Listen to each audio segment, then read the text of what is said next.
안녕하세요. 오늘도 이렇게 함께 해주셔서 감사합니다. 어제 눈 치우시느라 고생이 많으셨습니다. 우리 사도신경 하심으로 12월 18일 새벽 예배를 시작하도록 하겠습니다.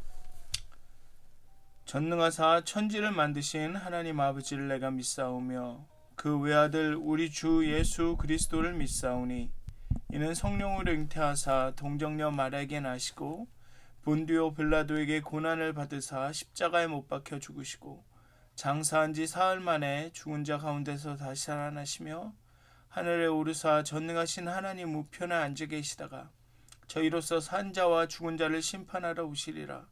성령을 믿사오며 거룩한 공회와 성도가 서로 교통하는 것과 죄를 사해 주시는 것과 몸이 다시 사는 것과 영원히 사는 것을 믿사옵나이다. 아멘. 찬송가 384장 함께 하시겠습니다. 찬송가 384장입니다. 통합으로는 434장입니다. 찬송가 384장, 통합 434장 함께 하시겠습니다. 나의 갈 길 다가도록.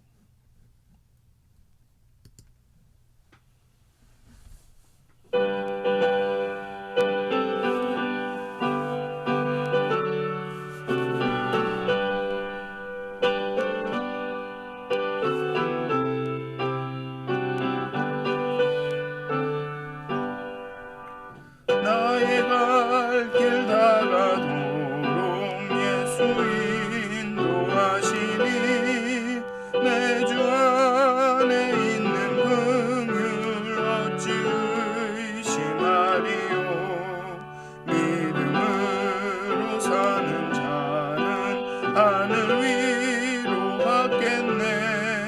무슨 일을 만나든지 만사 형통하리라. 무슨 일을 만나든지 만사 형통하리라. 나의 갈 길 다가도록 예수 인도하시니 어려운 일 당한 때도 족한 은혜 주시네. 나는 심히 고단하고 영혼 매우 갈라나 나의 앞에 반석에서 샘물 나게 하시네. 나의 앞에 반석에서 샘물 나게 하시네. 나의 갈 길 다가도록 예수 인도하시니 그의 사랑 어찌 큰지 말로 할 수 없도다. 성령 감화 받은 영혼 하늘나라 갈 때에 영영 부를 나의 찬송 예수 인도하셨네. 영영 부를 나의 찬송 예수 인도하셨네.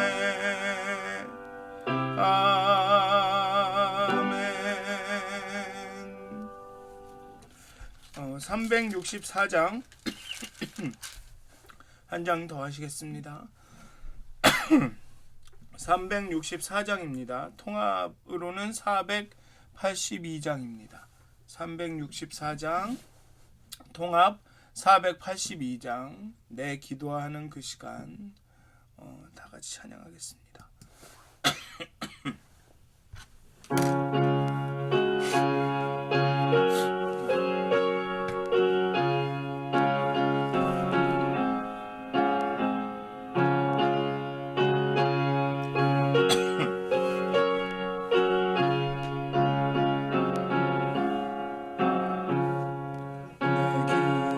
기도하는 그 시간 그때가 가장 즐겁다. 이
가장 즐겁다.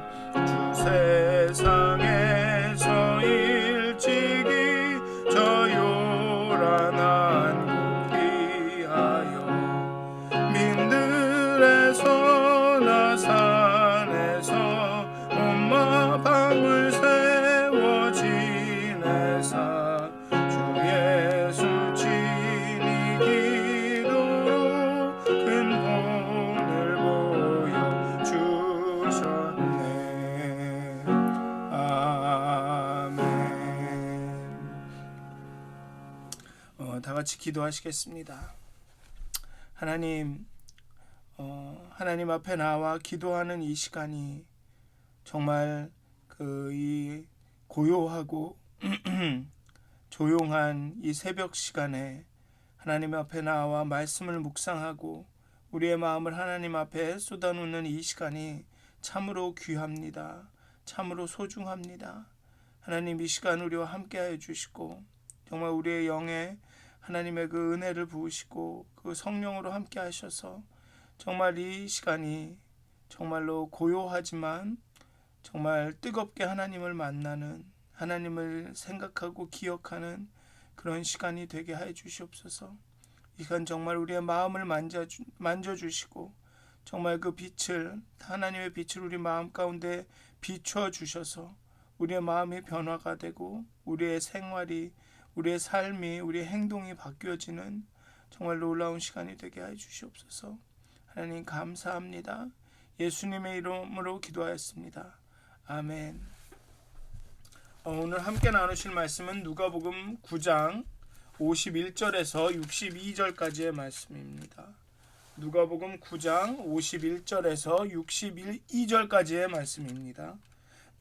제가 봉독하여 드리도록 하겠습니다. 예수께서 승천하실 기약이 차감해 예루살렘을 향하여 올라가기로 굳게 결심하시고 사자들을 앞서 보내심에 그들이 가서 예수를 위하여 준비하려고 사마리아인의 한 마을에 들어갔더니 예수께서 예루살렘을 향하여 가시기 때문에 그들이 받아들이지 아니하는지라. 제자 야고보와 요한이 이를 보고 이르되 주여, 우리가 불을 명하여 하늘로부터 내려 저들을 멸하라 하기를 원하시나이까? 예수께서 돌아보시며 꾸짖으시고 함께 다른 마을로 가시니라. 길 가실 때 어떤 사람이 여짜오되 어디로 가시든지 나는 따르리이다. 예수께서 이르시되 여우도 굴이 있고 공중에 새도 집이 있으되 인자는 머리 둘 곳이 없도다 하시고 또 다른 사람에게 나를 따르라 하시니 그가 이르되 나로 먼저 가서 내 아버지를 장사하게 허락하옵소서. 이르시되 죽은 자들로 자기의 죽은 자들을 장사하게 하고 너는 가서 하나님의 나라를 전파하라 하시고 또 다른 사람이 이르되 주여, 내가 주를 따르겠나이다마는 나로 먼저 내 가족을 작별하게 허락하소서. 예수께서 이르시되 손에 쟁기를 잡고 뒤를 돌아보는 자는 하나님의 나라에 합당하지 아니하리라 하니라 하시니라. 아멘. 예수님은 오늘 본문이 말한 것처럼 본문은 예수님이 예루살렘을 향하여 올라가기로 굳게 결심하셨다라고 이야기하고 있습니다. 앞서서 변화산에서도 변화산에 내려오셔서 귀신 들린 아이를 다루신 후에도 예수님은 자신의 떠남, 자신의 엑소더스, 자신의 죽음에 대해서 이야기하십니다. 그리고 예루살렘으로의 여행은 그 죽음과 연관이 되어 있음이 분명합니다. 예수님은 이 여행을 시작하기에 앞서서 굳게 결심하십니다. 단순히 예루살렘까지 가시겠다라는 것을 결심한 것이 아니라 내가 죽을 것이다. 십자가에 달릴 그 결심을 하십니다. 예수님의 이 결심, 겟세마네 동산에서 내 뜻대로 마옵시고 아버지의 뜻대로 하옵소서라는 이 결심, 바로 이 결심을 통해서, 이 결심에서 십자가의 구원은 바로 이 결심에서 시작되었고 또 십자가의 구원은 이 결심을 통해서 완성되었습니다. 그렇게 결심하고 예수님은 사마리아로 들어가려고 하십니다. 예루살렘을 가기 위해서는 사마리아를 이렇게 통과해 가야 되죠. 그게 아마 가장 빠른 길일 겁니다. 그런데 보통의 유대 사람이라면, 유대인이라면 예루살렘으로 갈 때 사마리아를 통과해 가지 않습니다. 사마리아를 이렇게 돌아서 이렇게 먼 길로 돌아갑니다. 왜냐하면 이게 좀 지도로 보여드릴 수 있으면 더 좋을 텐데요. 나중에 좀 찾아보세요. 이 사마리아하고 예루살렘의 이런 위치, 지정학적 위치를 좀 찾아보셨으면 좋겠습니다. 어쨌든 보통의 유다 사람들이라면 사마리아를 통과해서 가지 않고 사마리아를 이렇게 빙 돌아서 갑니다. 왜냐하면 북이스라엘의 사람들은 아수르에게 망한 후에 이방인과 결혼하여서 이 순수한 이스라엘 혈통이라고 말하기가 어렵습니다. 그래서 남유대의 사람들은 이 사람들이 순수하지 않다라고 여겼습니다. 남유다의 사람들은 바벨론 포로 생활에서 돌아온 이후 사마리아인들을 동족으로 인정하지 않게 되었습니다. 왜냐하면 그들은 순수 혈통이 아니기 때문입니다. 그래서 유대 지방에서 북쪽의 갈릴리 예루살렘 지역으로 갈 때는 의도적으로 사마리아를 통과하지 않고 멀리 요단강으로 우회해서 여행을 했습니다. 사마리아인들은 그리심산에 그래서 그렇게 그 유대인들로부터 어떤 차별 아닌 차별을 받았기 때문에 사마리아인들은 그리심산에 별도의 성전을 지었습니다.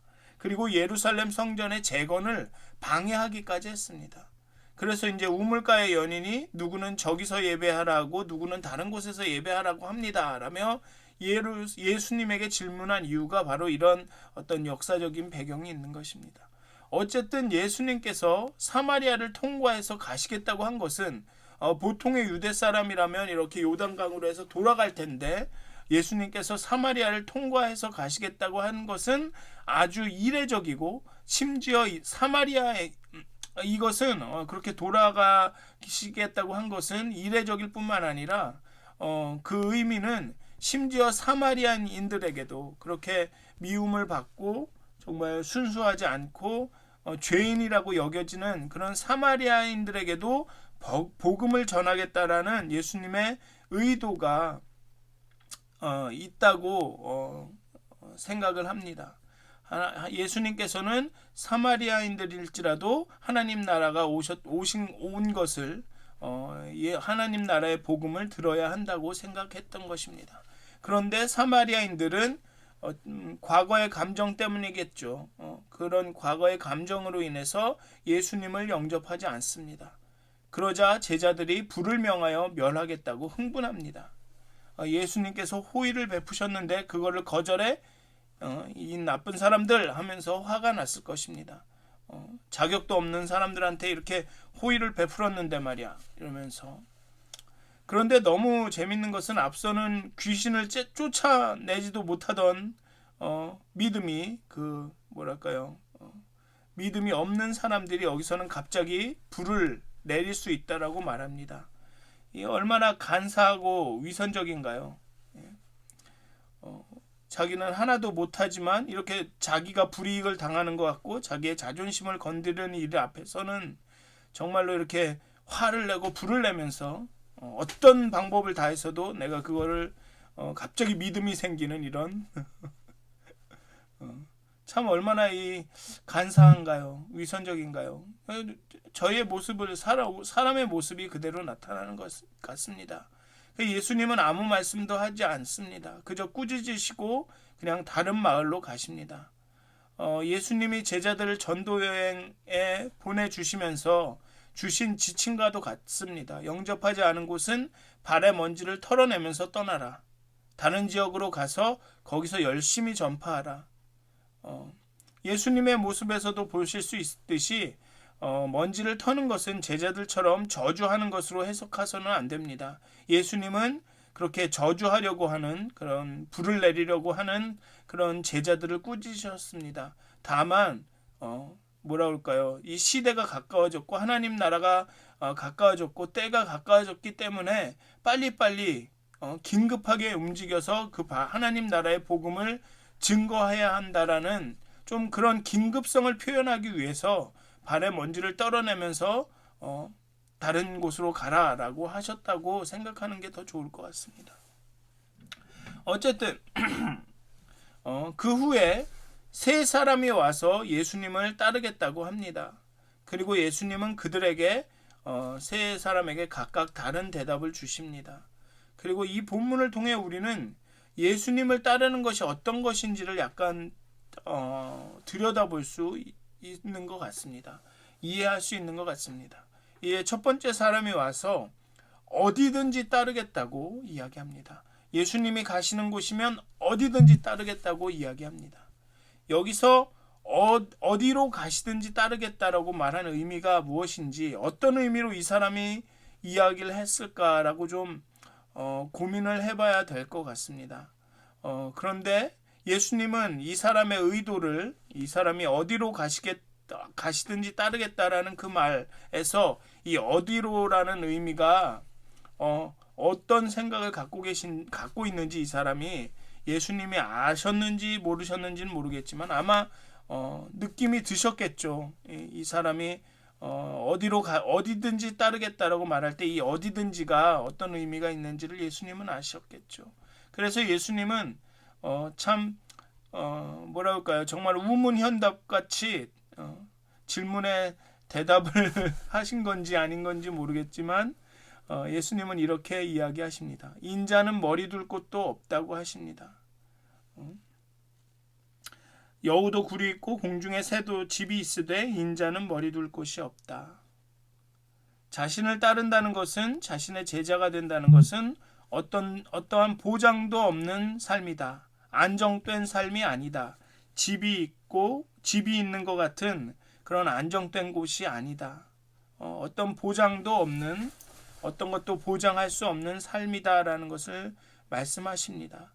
어쩌면 어디로 가시든지라는 이 사람의 말에는 그 끝에는, 그 어디로에는 그 끝에는 영광의 자리가 있겠지라는 바람이 있었을 것입니다. 뭐 중간에는 힘들더라도 그 마지막은 영광의 자리겠지라는 바람이 있을 것입니다.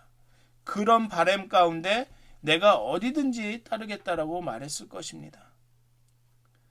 그래서 예수님은 이 어디로가 단순히 그냥 뭐 조금 이렇게 힘들다가 뭐 나중에 영광으로 이어지는 그런 어디로가 아니라 아무 보장도 없고 어쩌면 안정이나 정착도 없는 그런 삶일 수 있다는 것을 이 사람에게 말해 주는 것입니다. 머리 둘 곳이 없어 떠도는 삶이 될 수도 있다는 것입니다. 그다지 영광스럽게 보이는 삶이 아닐 수도 있다는 것입니다. 그런데도 내가 나를 따르겠느냐라고 묻고 계신 것입니다. 그리고 두 번째 사람에게는 예수님께서 따르라고 명령하십니다. 예수님의 이 부르심에 이 사람은 자신의 아버지를 장사하게 허락해달라고 요청합니다. 이 사람의 요청은 이성적이고 아주 자연적입니다. 어쩌면 이스라엘 팔레스틴 지역에서의 어떤 관례, 그렇게 해오던 그 누구나 하고 있던 그런 관례일 것입니다. 그리고 이 지역에서는, 이 사막 지역, 이런 사막 기후 지역에서는 돌아가신 날 그날 장사를 지냅니다. 아니면 그 시체가 이렇게 부패하기 때문에 아무리 오래 걸려도 24시간이 걸리지 않습니다. 24시간이 넘지 않습니다. 그렇게까지 오랜 지연이 아닐 것입니다. 그러나 예수님은 아주 단호하게 그 요청을 거절하십니다. 그리고 다른 사람에게도 비슷합니다. 가족과 작별하게 해달라는 요청을 예수님은 단호하게 거절하시면서 손에 쟁기를 잡고 뒤를 돌아보지 않는 자는 하나님의 나라에 합당하지 않다라고 이야기하시는 것입니다. 이게 참 해석하기 어려운 본문입니다. 이게 어떻게 보면 본문은 문맥상 예수님을 따르려면 정상적인 삶에서 기대하는 따뜻한 가정이 주는 안전함은 2차적인 것이 되어야 한다고 말하는 것 같습니다. 뭐 가족과의 모든 관계를 막 끊어버려라. 예수님을 따르는 것이 가족에 대한 의무와 책임보다 더 우선되어야 된다라고 말하는 것 같습니다.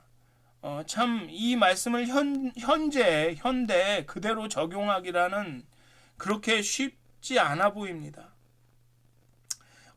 이 본문은 그 당시 예수님께서 이 말씀을 하시던 그 당시의 문화와 상황에 비추어 보지 않으면 참 오해가 많을 수 있을 그런 말씀인 것 같습니다.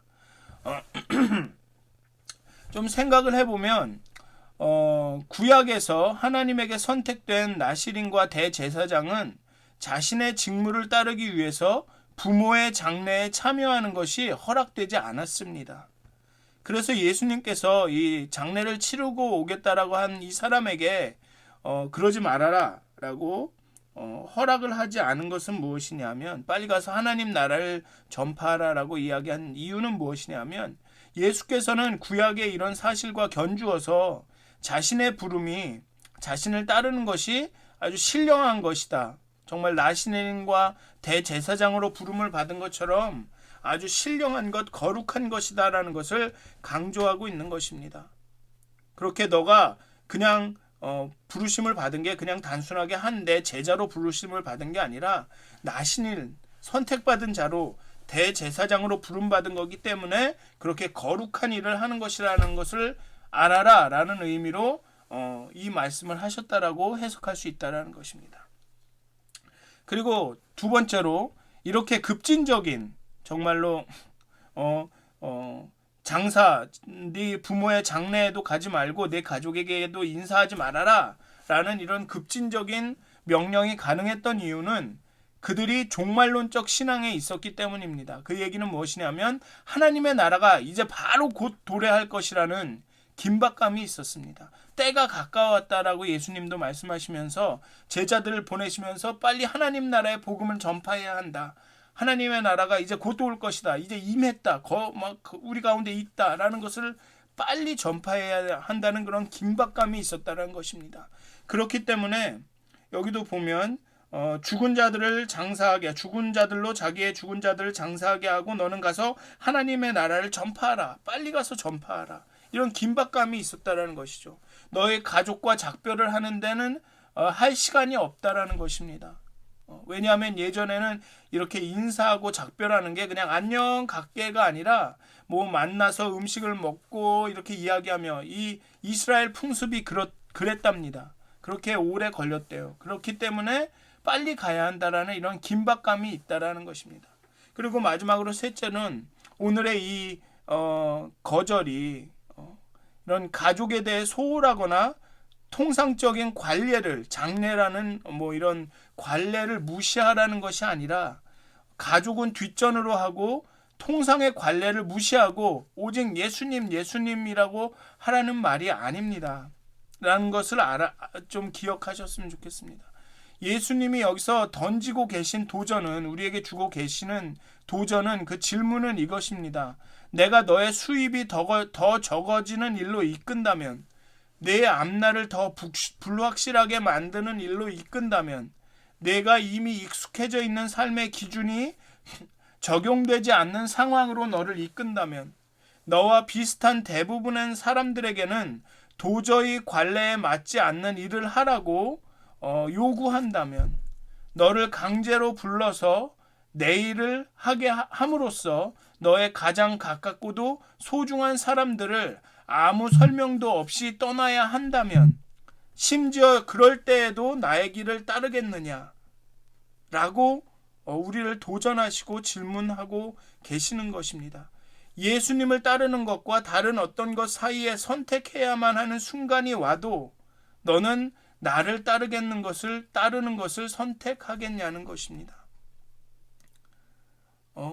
언제나 항상 그냥 가족을 소홀히 대하고 통상적인 관례를 무시하라는 것이 아니라, 그런 가족에 대한 것들과 통상적인 관례와 예수님을 따르는 것 사이에 그런 선택을 해야 되는 상황이 온다면 과연 그 중에 어떤 것을 선택하겠냐라고 도전을 주시는 것입니다. 그리고 예수님을 따르는 길은 언제나 그런 선택을 요구할 때가 있다라는 것입니다.